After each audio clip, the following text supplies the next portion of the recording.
Tsunami వచ్చి 21 ఏళ్లు పూర్తయిన సందర్భంగా విశాఖ తూర్పు నియోజకవర్గం పరిధి పెద్దజాలరిపేట బీచ్ లో గ్రామ సేవా సంఘం ఆధ్వర్యంలో ఈ సంవత్సరం కూడా గంగమ్మ తల్లి పూజలు ఘనంగా నిర్వహించారు. దీంతో ఇక్కడి సముద్ర తీరంలో సందడి వాతావరణం నెలకొంది.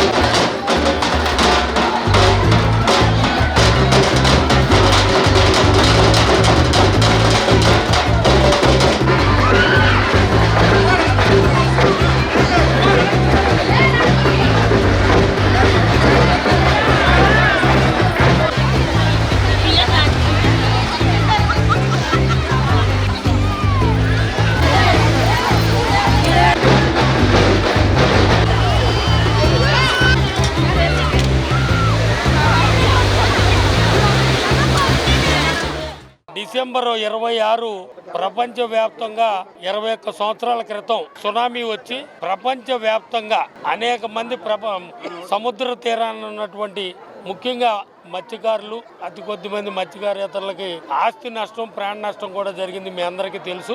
అప్పటి నుంచి ఈ రోజు వరకు కూడా విశాఖ తూర్పు నియోజకవర్గం పెదజాలరపేట గ్రామంలో ఊరంతా కూడా మహిళలు పురుషులు పెద్ద ఎత్తున మరలా అటువంటి సునామీ రాకుండా గంగమ్మ తల్లి పండుగ ఘనంగా నిర్వహించడం జరుగుతుంది.